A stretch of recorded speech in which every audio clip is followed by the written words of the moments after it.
भगत, हम शायद गलत कर रहे हैं। जो चीज़ अच्छी लगे वो कभी गलत नहीं हो सकती है शीतल। और वैसे भी तुम्हारे पति ने तो तुम्हें छोड़ ही दिया है, तो जब वो ये कर सकता है तो तुम क्यों नहीं?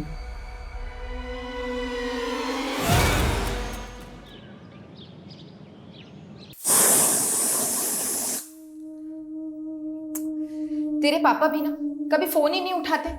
चल। हाय विशु, अभी तक स्कूल यूनिफॉर्म नहीं पहनी? स्कूल नहीं जाना है क्या? क्या हुआ विशु?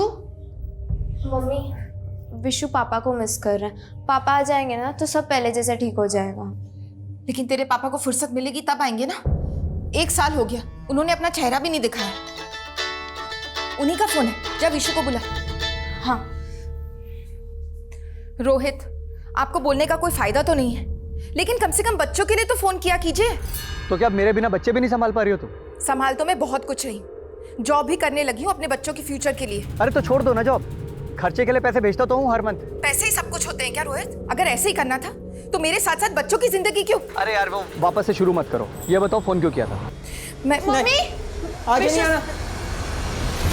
विशु तू क्या कर रहा है? दीदी उसको साइड में रख। नहीं दीदी, आगे नहीं आना। विशु क्या कर रहा है? मम्मी, विशु ये क्या कर रहा है बेटा? छोड़ दे उसे, छोड़ दे। विशु ऐसा नहीं करते। विशु, विशु छोड़ दे बेटा। क्या होता जा रहा है तुझे विशु? क्या हुआ? मुझे मर जाना है माँ, मुझे मार दो माँ। विशु बस ऐसा नहीं बोलते। मैं जानती हूँ तू किस तकलीफ में है, तेरी प्रॉब्लम क्या है, लेकिन तूने मुझसे प्रॉमिस किया था ना कि तू हार नहीं मानेगा, अपने आप से लड़ेगा। तू प्रॉमिस किया था ना, तू कभी वैसा नहीं करेगा वापस। प्रॉमिस कर।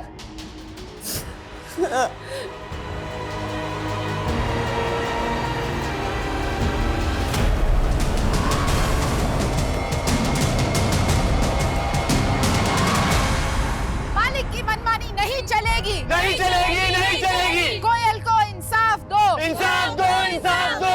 ना इंसाफी मालिक हाय हाय। हाय हाय हाय। कोयल को इंसाफ दो, इंसाफ दो, इंसाफ दो। मालिक की मनमानी नहीं चलेगी, नहीं चलेगी, नहीं चलेगी। कोयल को इंसाफ दो, इंसाफ दो, इंसाफ दो। मालिक की मनमानी नहीं चलेगी। हाय हाय हाय हाय। बस बहुत हो चुका सत्याग्रह। सब अपने अपने काम पर जाओ, वरना कोई भी काम पर नहीं आएगा जब तक आप कोयल को वापस काम पर नहीं रखते। हमें से कोई काम नहीं करेगा। आपने इसे काम पर से सिर्फ इसलिए निकाल दिया क्योंकि प्रेग्नेंट है। एक होने वाली माँ को काम करने का हक नहीं होता क्या? ओके, मैं समझौता करने के लिए तैयार हूं। अपनी लीडर को अंदर भेज दो। मैं देखती हूँ क्या कहता है। कोयल तू डरना मत, हम तेरे साथ नाइंसाफी नहीं होने देंगे। मैं आती हूँ।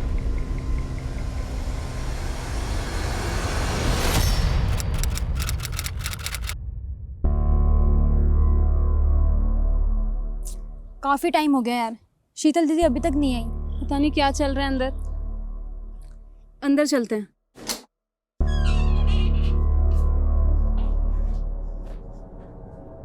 क्या है ये? शीतल दीदी कहाँ है? शीतल दीदी। अरे क्यों शीतल और कोयल के चक्कर में अपने पेट पर लात मारते हो? जाओ अपना काम करो। हमने पूछा शीतल दीदी कहाँ है।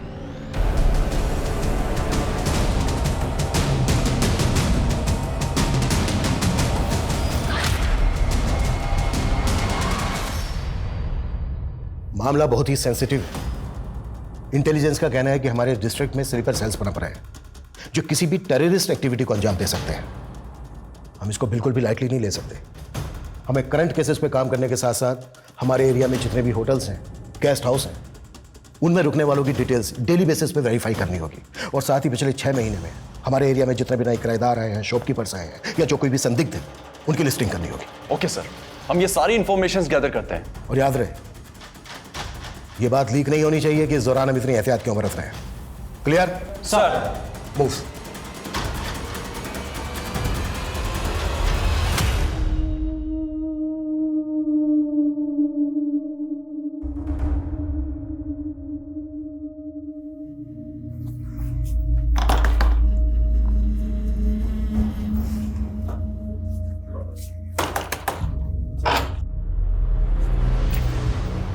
नमस्ते अंकल, मैं नितेश की फ्रेंड रिम्मी।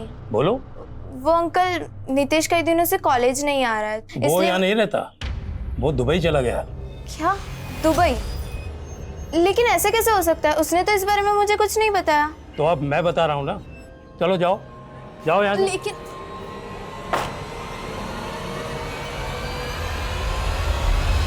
नितेश, तुम आजकल इतने चुप चुप क्यों रहते हो?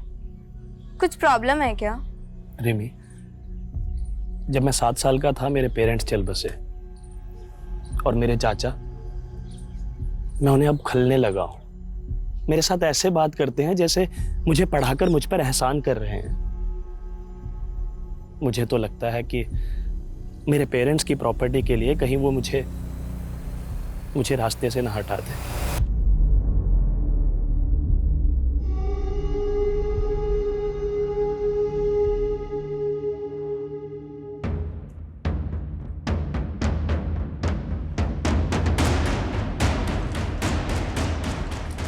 सर, ये वो वही घर है जहाँ पे वो लड़के 3 महीने से रह रहे हैं। उनकी गतिविधि काफी सस्पिशियस है। और सर, अभी 3 दिन पहले इस एरिया में एक कंसाइनमेंट आया हथियारों का। मुझे शक है कि वो हथियार यही लाए गए हैं।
सर अंदर कोई नहीं है। पूरे घर की तलाश लो, देखो कुछ और मिलता है क्या। Okay sir.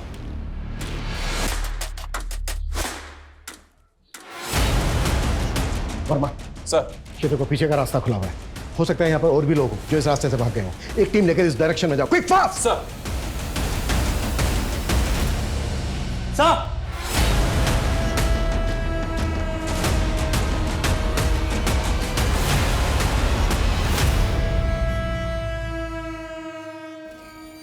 इतने हथियार, ये यहाँ कोई टेरर अटैक तो प्लान नहीं कर रहे थे। अच्छे से तलाश लो, देखो कुछ और मिलता है क्या। क्विक।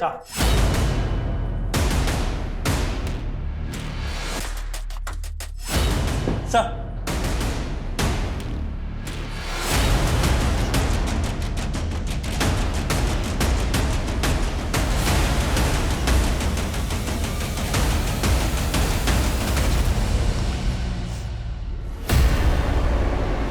विशु,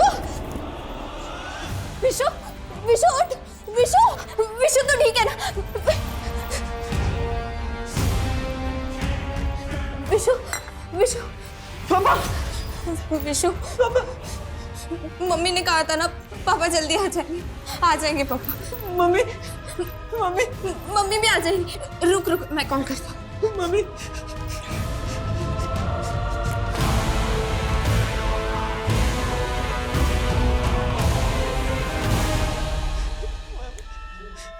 हेलो,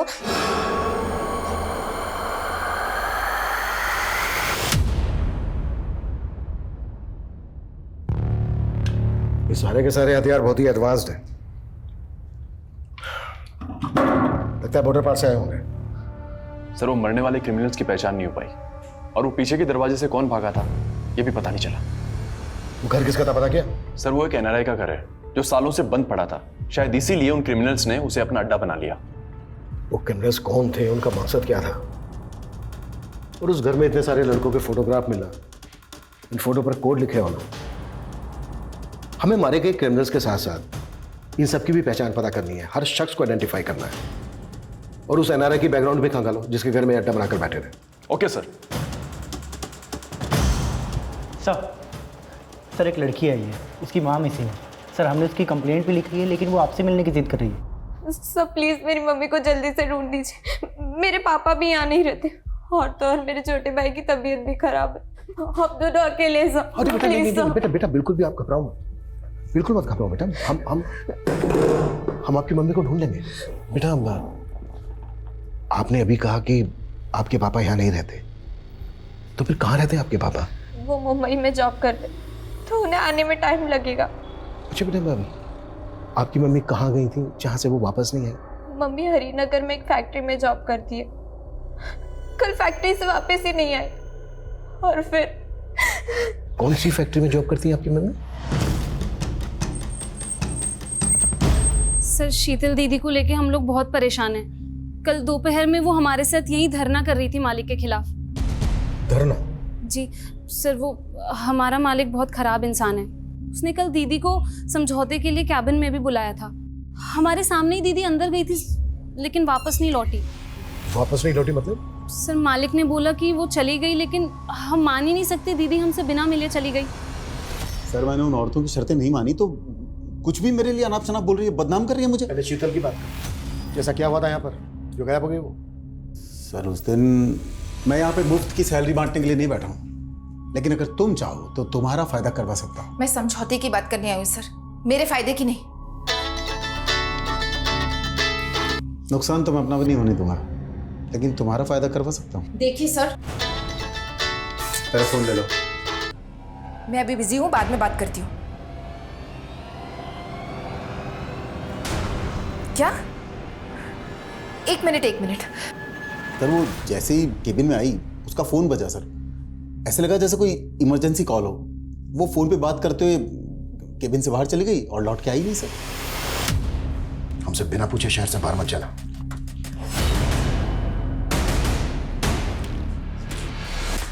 ये आदमी मुझे शक्ल से ही कमी ना लग रहा है। इसके कारनामे पता करो और शीतल के कॉल रिकॉर्ड्स निकालो, चेक करो। जैसे कि ये बोल रहा है, शीतल को कोई कॉल आया था क्या जिस दरमियान वो यहाँ पर थी? और हाँ, शीतल के घर पे एक लेडी कांस्टेबल तैनात था। उसकी बेटी रिमी बोल रही थी कि वो और उसका भाई घर पे अकेले। Okay sir. विशु प्लीज खा ले, मम्मी आ जाएंगी। नहीं दीदी, मुझे नहीं खाना। विशु प्लीज कुछ खा ले। मैंने खाना, मुझे नहीं खाना। विशु रुक प्लीज। विशु पापा बेटा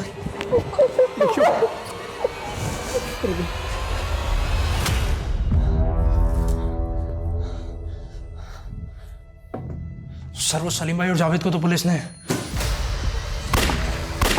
लेकिन मैं ये C4 बचा लाया वहां से किसी तरह। शाबाश जुबैद, तुमसे यही उम्मीद थी। सर उस घर से मिली फोटोज में से ये लड़का आइडेंटिफाई हो चुका है। गोंडा थाने में इसकी मिसिंग कंप्लेंट भी है, लेकिन सर इसके 2 नाम हैं, जीवन और जुबैद। 2 नाम? सर वैसे तो इसका नाम जीवन ही था, लेकिन अपनी फैमिली के अगेंस्ट दूसरी कम्युनिटी से इन्फ्लुएंस होकर ये कन्वर्ट हो गया और अपना नाम जुबैद रख लिया। जब ये गायब हुआ था तो उसकी फैमिली ने मिसिंग कंप्लेंट दर्ज करवाई थी, और सर उनका कहना है कि कोई इसे बरगला रहा था। कौन बरगला रहा था? कहाँ है इसकी फैमिली? सर इसकी फैमिली तो उसी दिन गायब हो गई थी जिस दिन वो 2 क्रिमिनल्स क्रॉस फायरिंग में मारे गए थे। हो सकता है इस लड़के जुबैद की फैमिली को ये बात पता हो कि उनका बेटा देश विरोधी गतिविधियों में शामिल है, इसलिए इंट्रोगेशन के डर की वजह से कहीं गायब हो गए। पॉसिबल है सर। पॉसिबल है ये जितने भी लड़के हैं इन सबको जुबैद की तरह गुमराह किया गया हो। हमें इन सब की पहचान पता करनी होगी ताकि हम इस टेरर ग्रुप के सरगना तक पहुंच सकें और उसका मकसद पता कर सकें। ओके सर, मैं कोशिश करता हूँ। सर शीतल का फ़ोन फैक्ट्री से 2 किलोमीटर दूर चांदपुर के एरिया में बंद हुआ था। उसी दिन जिस दोपहर को वो फैक्ट्री में देखी गई थी, सर मैंने उसके फ़ोन का IMEI नंबर ट्रेस करने के लिए भेज दिया। कपिल का कहना है कि उस दरमियान उस शीतल को किसी का कॉल आया था। पता क्या किसका कॉल था वो? जी सर, वो कॉल उसके पति के नंबर से आया था। हाँ सर, मैंने उस दिन शीतल को कॉल किया था। पहले तो उसने फ़ोन कट कर दिया। जब मैंने उसे कॉल बैक किया तो उसने कहा मैं अभी बिजी हूँ, बाद में बात करती हूँ। लेकिन सर शीतल ने कॉल बैक ही नहीं किया। बाद में रिमी ने मुझे फ़ोन करके बताया कि उस दिन शीतल फैक्ट्री से घर ही नहीं आई थी। शीतल की फैक्ट्री के मालिक ने मुझे बताया कि तुम्हारे फ़ोन के बाद शीतल पैनिक हो गई थी, जैसे उसे कोई बुरी खबर मिली हो। नहीं सर, ऐसा कुछ नहीं था। तुम्हें किसी पे शक है जो शीतल के साथ ऐसा कर सकता है? एक्चुअली सर, मैं तो यहाँ रहता ही नहीं हूँ, लेकिन हाँ, पिछले कुछ टाइम से शीतल विशु को लेके काफ़ी परेशान थी। दरअसल कुछ ड्रग एडिक्ट लड़के हैं जो काफ़ी टाइम से विशु को बुली कर रहे थे। कपड़े उतार यार, कपड़े उतार यार, फाड़ू।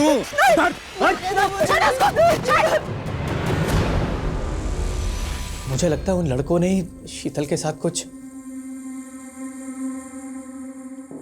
विशु बेटा, कौन लड़के थे वो जो परेशान कर रहे थे आपको? अमन और उसका दोस्त मुन्ना पहले मेरे ही स्कूल में पढ़ते थे। स्कूल में लेते हुए भी पकड़े गए थे।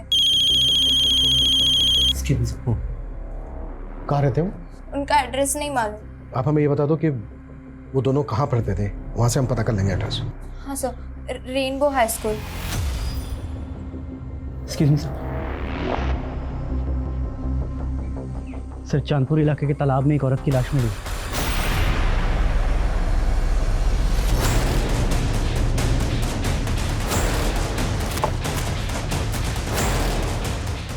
सर, लाश को पानी में तैरते देखकर गांव के लोगों ने फोन किया था। आइए सर। सर, लाश पर ठीक वैसे ही कपड़े हैं जैसे शीतल की बेटी ने मिसिंग रिपोर्ट में लिखवाए थे। शीतल जिस फैक्ट्री में काम करती थी वो फैक्ट्री यहाँ से लगभग 2 किलोमीटर दूर है। फैक्ट्री के वर्कर्स ने फैक्ट्री के मालिक पे शक जताया। हो सकता है शीतल का मर्डर फैक्ट्री में किया गया और उसकी बॉडी को यहाँ तालाब में लाकर डंप कर दिया। सर, आप बेकार में अपना वक्त बर्बाद कर रहे हैं सर। यहाँ कोई मर्डर नहीं हुआ सर। तो फिर शीतल को यहाँ नहीं, यहाँ से चांदपुर ले जाके मारा? मैं क्यों मारूंगा सर? मैं कह रहा हूँ ना सर, उस दिन वो बात करते हुए यहाँ से चली गई थी। सर, इस जगह को देखकर ऐसा नहीं लगता कि यहाँ कोई मर्डर हुआ हो। अशफाक सुन यार, मैं तुझसे कब से बात कर रही हूँ और तू ये गेम खेल रहा है। अरे तेरे गेम के लिए तुझसे दोस्ती की है। अच्छा, तो अब ये गेम ही तुझे नहीं मिलेगा। अरे सुन तो सुन, मैं तेरे गेम को ही नहीं तुझे भी लाइक करता हूँ। I love you. क्या? इतना चौक क्या रही है? आई हेट यू थोड़ी ना बोला तुझे। तेरी औकात नहीं है मुझे लव करने की, समझा? अपने अब्बू से जाके मांग ये गेम।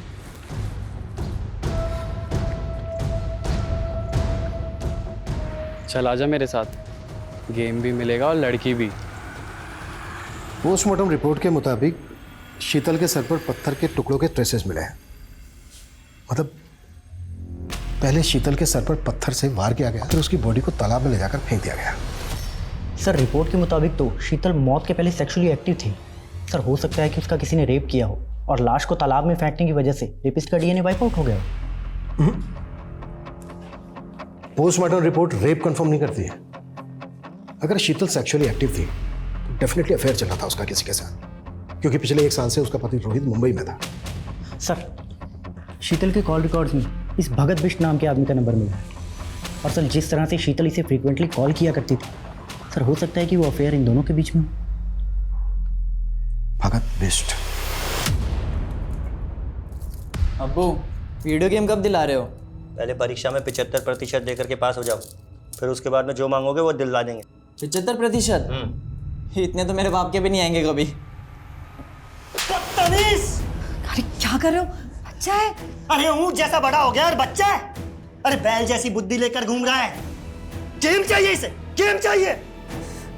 गलती की मैंने, उसकी बात सुन लेनी चाहिए थी। वो मुझे गेम भी दे रहा था और लड़की भी। लड़की? कौन से गुल खिला रहा है तू? कौन भर रहा है तुझे? ये क्या बोल रहे हैं सर? शीतल का मर्डर हो गया? क्या रिश्ता था तुम्हारा शीतल के साथ? सर, वो मेरी कंपनी में सेल्स ट्रेडर थी और कुछ नहीं। पर शीतल तो हरिनगर के ग्राम सेवा गृह उद्योग में काम करती थी। हाँ सर, वो मेरी कंपनी के लिए पार्ट टाइम और जिस कंपनी की आप बात कर रहे हैं उसके लिए फुल टाइम काम करती थी। कैसा पार्ट टाइम जॉब? सर, मेरी कंपनी कॉस्मेटिक प्रोडक्ट्स बनाती है, तो वो ऑर्डर्स लेके आती थी और बदले में उसे कमीशन दे देता था। हाँ सर, मम्मी कॉस्मेटिक प्रोडक्ट्स भी सेल करती थी। कुछ सैंपल्स भी रखे हैं यहाँ, मैं लेकर आती हूँ। ये देखिए सर। बेटा अभी आप अंदर जाओ, हमें आपके पापा से कुछ बात करनी है। रोहित, हमें पोस्टमार्टम रिपोर्ट से पता चला है कि शीतल सेक्सुअली एक्टिव थी। तुम तो यहाँ रह नहीं रहे थे पिछले 1 साल से, तो क्या शीतल का अफेयर चल रहा था किसी के साथ? ये कैसी बात कर रहे हैं आप सर? शीतल का अफेयर? सर ये हो ही नहीं सकता। शायद किसी ने उसके साथ जबरदस्ती की होगी सर। सर वो मुन्ना और अमन, उन्होंने मेरे विशु को भी मोलेस्ट किया था सर। मैं आपसे कह रहा हूं, आप उन दोनों को पकड़ के अंदर कीजिए सर।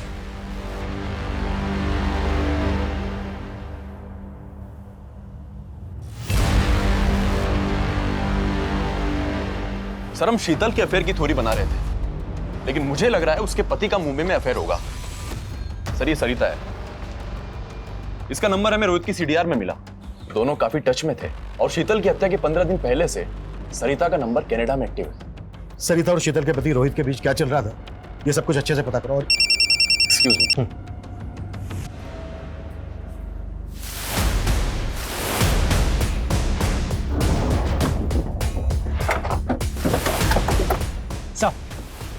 सर रागी ने इस लाश को यहाँ पे देखा था। सर ये उसी लड़के जुनैद की लाश है जिसकी फोटो हमें उन लड़कों की फोटोज में मिली थी। लगता है इसका मर्डर काफी पहले हुआ है।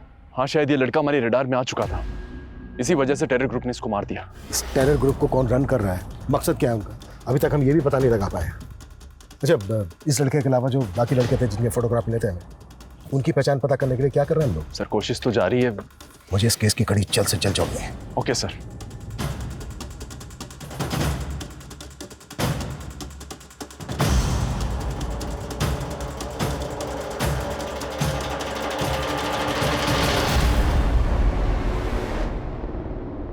मेरी फर्स्ट सैलरी से खरीदा मैंने तुम्हारे लिए।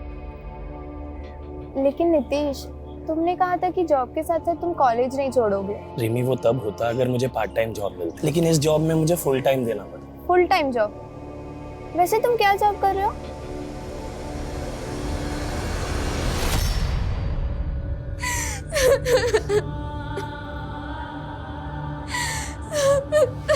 सर मैंने रोहित और सरिता के बारे में मुंबई से पता लगवाया है।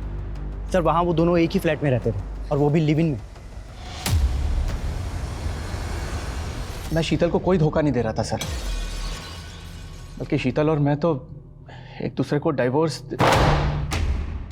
नहीं, तूने सरिता के लिए शीतल को रास्ते से हटा दिया और फिर सरिता को भेज दिया कनाडा। वो भी इन्वॉल्व थी ना शीतल के मर्डर में? जी नहीं सर। सर सरिता को कनाडा में जॉब मिल गई थी इसलिए वो वहां चली गई। शीतल के मर्डर के वक्त तू भी मुंबई में नहीं था। सर मैं किसी जरूरी काम से दिल्ली गया हुआ था और मेरा यकीन कीजिए सर, शीतल और मैं सच में एक दूसरे से डाइवोर्स लेना चाहते थे।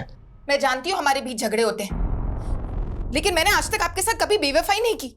हमेशा अपने रिश्ते को सुधारने की कोशिश की है, लेकिन आप है कि कभी... अब मैं तुम्हें इस रिश्ते से आजाद कर रहा हूं, डाइवोर्स दे दो मुझे। शीतल नहीं चाहती थी कि इसका असर हमारे बच्चों पे पड़े, इसलिए बिना डाइवोर्स के ही हम दोनों अलग हो गए। यही सच है सर। शीतल का सच तो उसी के साथ मर गया, लेकिन अब तू सच बोलेगा।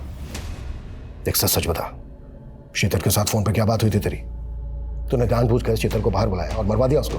ये सच नहीं है सर, बल्कि सच तो यह है कि सरिता मुझे छोड़ के कनाडा चली गई और अब मैं शीतल की जिंदगी में वापस आना चाहता था सर।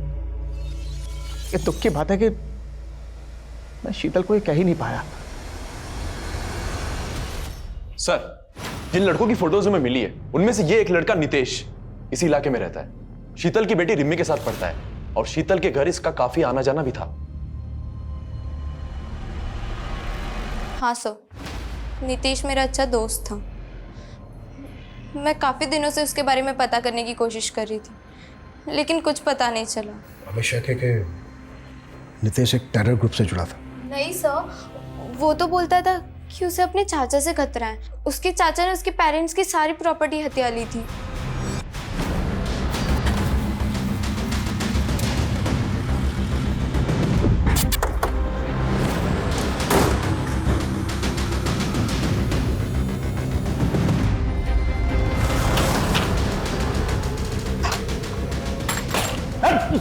पूरा घर चेक करो, देखो क्या मिलता है। क्या हुआ सर? क्या हुआ? टेरर ग्रुप के लिए काम करता है नितेश। कहाँ है वो तो दुबई में है सर। क्या ढूंढ रहे हैं आप? वो चाचा मेरा पासपोर्ट रखा था यहाँ पर। पासपोर्ट? लेकिन क्या करेगा पासपोर्ट का? चाचा वो मेरी दुबई में जॉब लगी है इसलिए। सीधे सीधे बोल, तू और नितेश किसके लिए काम करते हो? किसी के लिए काम नहीं करता सर। अगर घर में कुछ नहीं मिला। तुझे याद दिलवाते हैं हम सब कुछ। मनीष लेके चलो इसको। चलिए। क्या हुआ बे, खाना क्यों नहीं खा रहा है? आपके मार से पेट भर गया। तो क्या हुआ, अब्बू है तुम्हारे? हाँ तो फिर भी गेम नहीं दिला रहे ना। कोई नहीं, ये जमीन जायदाद तो दादू की है ना, मुझे मेरा हिस्सा चाहिए इसमें से। हिस्सा? ये कौन सा बर रहा है तेरे दिमाग में? पानी पीजिए।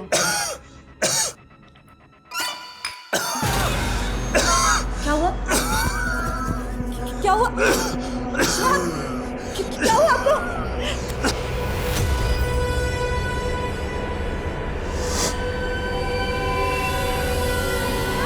क्या हुआ आपको सरीरा? अशफाक देख तेरे अब्बू को क्या हो गया?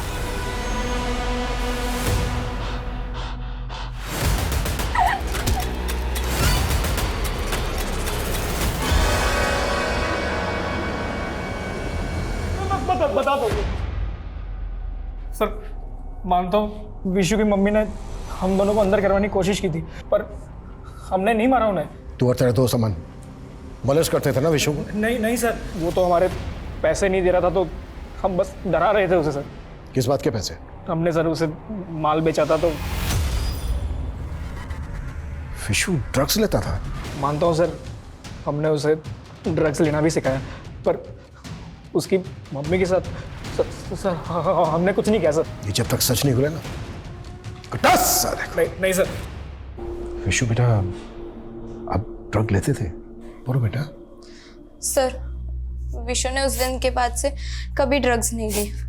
विशु बेटा ये तो बहुत अच्छी बात है, लेकिन बेटा अमन का पता नहीं चला है हमें अभी तक। आपको पता है कहाँ है अमन?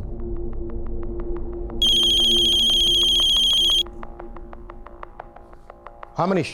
सर नितेश का मर्डर हुआ था। नितेश का मर्डर हुआ है? जी सर, करीब 1.5 महीने पहले मुजफ्फरनगर पुलिस को एक अनआइडेंटिफाइड लाश मिली थी। सर उस वक्त उस लाश की शिनाख्त नहीं हो पाई थी, तो उनको उसका अंतिम संस्कार करना पड़ा। लेकिन जब हमने नितेश का फोटो सर्कुलेट किया तो मुजफ्फरनगर पुलिस ने हमको ये अपडेट दी। हम नितेश को टेरर ग्रुप से जुड़ा हुआ मानकर चल रहे थे। पॉसिबल है जिस वजह से जुबैद का मर्डर हुआ उसी वजह से नितेश का भी मर्डर हुआ हो। सर साइबर सेल से एक इन्फॉर्मेशन आई है। हमने शीतल के मोबाइल के IMEI नंबर को ट्रेस पे डाला सर। उसके उस फ़ोन में किसी दूसरे नंबर की सिम एक्टिव हुई है। किसके नाम पे रजिस्टर्ड है वो सिम? सर एक मोबाइल शॉप के ऑनर के नाम पे।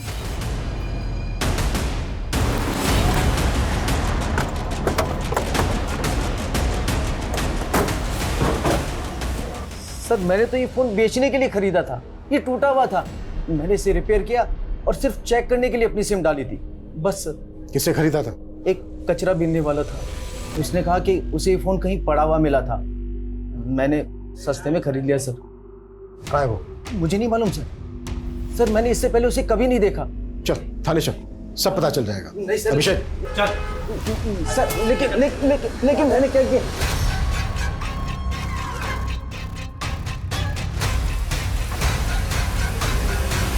सर मोबाइल शॉप ऑनर ने रैक पिकर का ये स्केच बनवाया है। कहना मुश्किल है कि ये आदमी एग्जिस्ट भी करता है। वो शायद हमें घुमा रहा है। नितेश के चाचा के खिलाफ भी कुछ नहीं मिल रहा है। क्या शीतल का मर्डर केस वाकई में टेरर ग्रुप से कनेक्टेड हो सकता है? सर नितेश के केस में एक और बात बड़ी अटपटी है।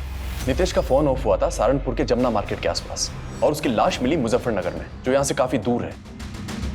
अगर हम ये मान लें कि नितेश को मारने के बाद उसकी लाश को मुजफ्फरनगर में डंप किया गया और फोन बंद हुआ था उसका जमुना मार्केट में, मतलब हो सकता है नितेश का मर्डर जमुना मार्केट के आसपास ही हुआ हो। वर्मा, जमुना मार्केट के आसपास जितने भी सीसीटीवी है सब खंगालो, लीड वहीं से मिलेगी।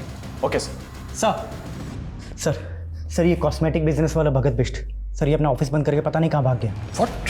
ज्योति नगर में अकेला रहता था और अब इसके घर पे भी ताला लगा हुआ। हम मान कर चले थे कि शीतल के साथ उसका अफेयर, और वो बैकग्राउंड खंगालो इसके। बेटा तुम लोग सोच रहे थे कि तुम्हारे पापा मुंबई जॉब के लिए गए हैं,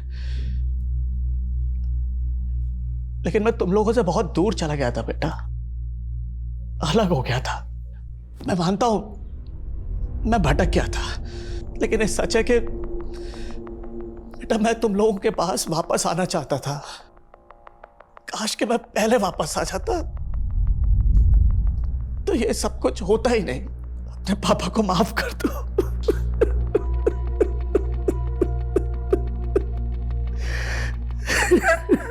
सर, हमने शीतल की मोबाइल का डेटा रिट्रीव करवाया है, उसमें एक एमएमएस मिला है। प्ले करो। श्योर। शीतल के नंबर पर एक फेक आईडी की नंबर से भेजा गया था। इसमें लड़के और लड़की दोनों का फेस मिला। अगर ये एमएमएस फेक आईडी के नंबर से भेजा गया है तो क्या शीतल को कोई ब्लैकमेल कर रहा था? लेकिन सर इस वीडियो को देखकर ये क्लियर नहीं है कि ये शीतल ही होगी। अगर ये शीतल नहीं है तो फिर ये दोनों हैं कौन?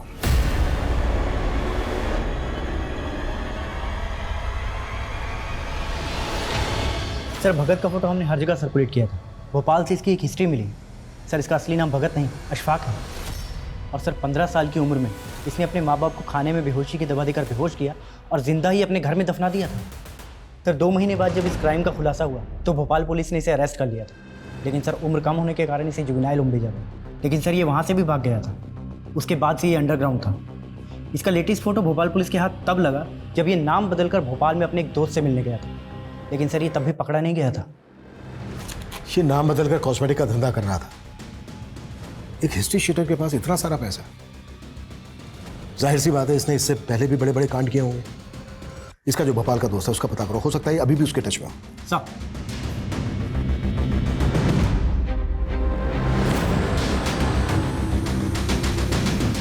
सर जमुना मार्केट की वाइन शॉप की फुटेज में नितेश शीतल के बेटे के साथ कैप्चर हुआ था और उसकी फोन की लास्ट लोकेशन भी यहीं की थी। विशु बेटा, जिस दिन तुम जमुना मार्केट में नितेश के साथ थे उसी दिन मर्डर हुआ उसका। किसने मारा उसको? मैंने कुछ नहीं किया सर। हाँ, लेकिन उसको मारा किसने? अच्छा ये बताओ कि तुम जमुना मार्केट से नितेश के साथ कहाँ गए थे? देखो तुम। सर मेरे बेटे ने कुछ नहीं किया है। लेकिन वो जानता है, बस बता नहीं रहा है। और हमें शक है कि वो नितेश के मर्डर में भी इन्वॉल्व है। सर मैं सच कह रहा हूँ, मेरे बेटे विशु ने किसी को नहीं मारा है। लेकिन हाँ, मैंने आपसे एक झूठ जरूर बोला था। सर उस दिन मेरी शीतल से बात हुई थी। क्या बात हुई थी? मैं अभी बिजी हूँ, बाद में बात करती हूँ। 1 मिनट शीतल, रिमी ने मुझे कॉल किया था। रो रो के बोल रही थी कि पापा आप वापस आ जाओ, मम्मी बहुत गंदी है। बात क्या है? क्या? एक मिनट। सर शीतल ने मुझे कुछ भी नहीं बताया, बोली खुद रिमी से बात करके बताएगी। बात क्या थी? लेकिन रिमी ने तो बताया होगा ना तुम्हें। सर मैंने रिमी से भी बहुत पूछा लेकिन उसने भी कुछ नहीं बताया। एक्चुअली यही कारण था कि मुझे आपसे झूठ बोलना पड़ा। सर मैं नहीं चाहता था कि आप लोग मेरी बेटी रिमी को परेशान करें। सर अशफाक और भगत के भोपाल वाले दोस्त का एक घर वहां भी है। इस एरिया में एनआरआई का घर है।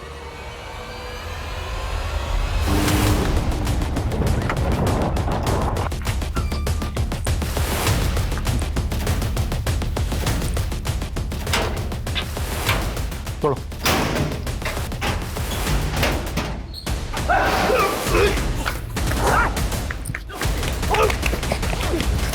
मैंने अपने माँ बाप को नहीं निकला, मेरे बाप ने मुझे निकला है। ऊंट, गधा, बैल बुद्धि। अरे बच्चे के पढ़ाई में नंबर कम आते थे तो क्या एक वीडियो गेम नहीं दिला सकता था? तूने सिर्फ एक खिलौने के लिए अपने माँ बाप को मार डाला? नहीं, कहानी इतनी छोटी भी नहीं थी। देखा, अपने पापा से गेम मांग के तुझे क्या मिला? बोल रहा हूँ ना मैं, चल मेरे साथ। गेम लड़की क्या है, तू जो मांगेगा सब कुछ मिलेगा। वो बागी मुझे अपनी गैंग में शामिल करना चाहता था। वो बोला कि कौन से माँ बाप अपने बच्चे को इस तरह से पीटते हैं, तो फिर मैंने अपने माँ बाप को मार दिया। बाल सुधार गृह से भी वो बागी मुझे भगा कर ले गया। 18 साल की उम्र में मुझे तमंचा थमा दिया। उसी तमंचे से मैंने एक सुनार का सर खोला और अपनी गैंग के साथ मिलकर सारा सोना लूट लिया था। बड़ा हुआ तो सरगना बन गया उनका। जिस तरह उस बागी ने तुझे गुमराह किया था, तू भी बच्चों को गुमराह करने लगा। और वो एनआरआई का खाली घर देख के अड्डा बना लिया वहाँ पे अपना? हाँ, और जब आप लोगों ने वहाँ रेड मारी तो जुबैद सारा माल बचा करके मेरे पास आ गया, लेकिन मुझे शक था कि कहीं आप लोगों ने उसे देख लिया होगा, तो बस मैंने उसे भी खत्म कर दिया। हथियार कहाँ से आते थे? किसको सप्लाई होते थे? ये हथियार हिंदुस्तान के बाहर से आते थे और हिंदुस्तान के हर एक कोने में सप्लाई होते थे। सप्लाई में बच्चे सेफ होते हैं क्योंकि उन पे कोई शक नहीं करता है, तो बस मैंने उन्हीं का इस्तेमाल किया। उन्हीं बच्चों से तो उनका नाम छीन लेता, कोडवर्ड देता उनको। शीतल भी इन्वॉल्व थी इसमें? नहीं, मैंने अपने काले धंधे छुपाने के लिए कॉस्मेटिक का धंधा शुरू किया। शीतल तो वहाँ ट्रेडर बनकर आई थी और अपना दिल मुझे गिरवी दे बैठी। बस मैं शीतल में अपने बचपन की गर्लफ्रेंड गुड़िया काक्स ढूंढता रहा। नितेश कैसे आया तेरे ग्रुप में? वो तो ज़रूरत का मारा था बेचारा। जब शीतल ने मुझे उसकी जॉब के लिए कहा तो मैंने उसे दुबई जाने का लालच दिया। बस फिर क्या था, वो मेरे सारे काले धंधे करने लगा और मैं शीतल के साथ मज़े करने लगा। भगत, हम शायद गलत कर रहे हैं। जो चीज़ अच्छी लगे वो कभी गलत नहीं हो सकती है शीतल। और वैसे भी तुम्हारे पति ने तो तुम्हें छोड़ ही दिया है, तो जब वो ये कर सकता है तो तुम क्यों नहीं? वो मुझसे ही चक रही थी, लेकिन अपनी बेटी के बॉयफ्रेंड को अपना सब कुछ दे बैठी। शीतल और नितेश के बीच शारीरिक संबंध थे? अभी तो नितेश की चल गई थी। इसी कमीने ने मेरा और शीतल का वीडियो बना लिया था। देख लिया वीडियो? इस बार तो फेसेस ब्लर किए हैं। अगर तूने भगत को नहीं छोड़ा, अगली बार बिना ब्लर किए तेरी वीडियो वायरल कर दूंगा। शीतल ने मुझे सब कुछ बता दिया था। अगर वो वीडियो वायरल हो जाता तो मेरे सारे काले धंधे बाहर आ जाते। तभी मैंने उसे खत्म करने की सोची, लेकिन वो मेरी आंखों से ओझल हो गया। फिर मैंने एक ट्रैप रचा। ये नितेश तेरी मम्मी को ब्लैकमेल कर रहा है। मेरी बात जरा ध्यान से सुन। तुझे अपने बेटे होने का फर्ज निभाना है। किसी भी तरह से उस नितेश को अपने साथ ले आ, बाकी सब मैं देख लूँगा। और फिर जब वो नितेश को अपने साथ शराब पीने के बहाने लेकर आया तो मैंने नितेश को खत्म कर दिया। तो शीतल को भी तूने? नहीं, शीतल को मैंने नहीं मारा। मुझे लगता है कि उसके पति को उसके बारे में सब कुछ पता चल गया था, तो शायद उसी ने उसको। अगर तूने सर, एक मिनट। सर, शीतल की फोन की मैसेज हिस्ट्री मैंने रिट्रीव की। ये देखिए सर, रिमी और शीतल के बीच हत्या वाले दिन ये सारे मैसेजेस पास ऑन हुए थे।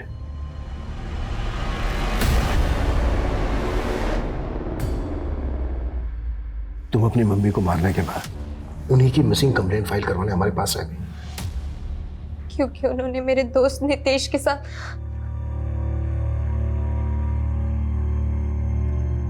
मम्मी, मम्मी,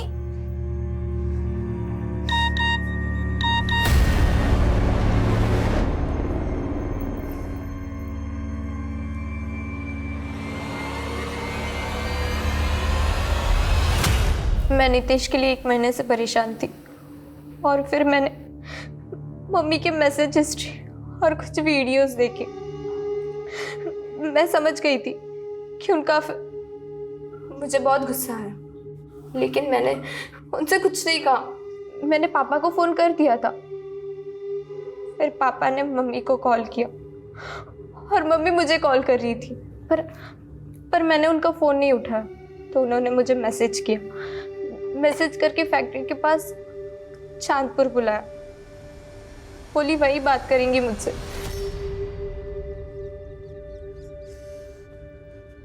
क्या है?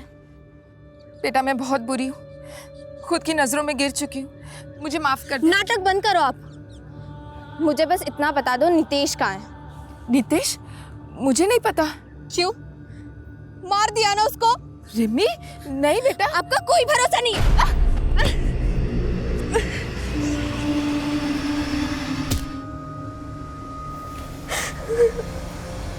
बच्चों को सही परवरिश देना शायद दुनिया का सबसे कठिन काम है। खुशहाल परिवार की परिभाषा स्वस्थ और सफल बच्चों के बिना कभी पूरी हो ही नहीं सकती, और फैमिली डिस्फंक्शनल हो तो वहां बच्चों के भटकने की संभावना कहीं ज्यादा होती है। शीतल और उसके पति से भी यही चूक हुई। अपनी फिजिकल और इमोशनल नीड्स को पूरा करने की उनकी मृग तृष्णा उन्हें तो ले डूबी ही, पर उनके बच्चे भी अपराध के अंधकूप में खो गए। एक सजग माता पिता को हर पल ये ध्यान रखना पड़ता है उनके बच्चे किसके संग उठते बैठते हैं, वो क्या देखते पढ़ते हैं, सोशल मीडिया पे उनकी गतिविधि, उनके डिजिटल फुटप्रिंट्स क्या हैं। अगर आप माता पिता हैं तो सोचिए, जितना वक्त आप अपने बच्चों को दे रहे हैं, क्या वो पर्याप्त हैं? क्या वो सही राह पे हैं? क्योंकि parenting is a 24 hour job. ये दुनिया का सबसे अहम और जिम्मेदारी भरा काम है। ये पार्ट टाइम जॉब तो हो ही नहीं सकता। तो अब मैं रेणुका शाहने आपसे विदा लेती हूँ। कल फिर मिलेंगे ऐसी एक कहानी के साथ जो रखेगी आपको सतर्क और जिंदगी को सुरक्षित। तब तक अपना और अपने परिवार का ख्याल रखिए और देखते रहिए क्राइम पेट्रोल सतर्क। जय हिंद।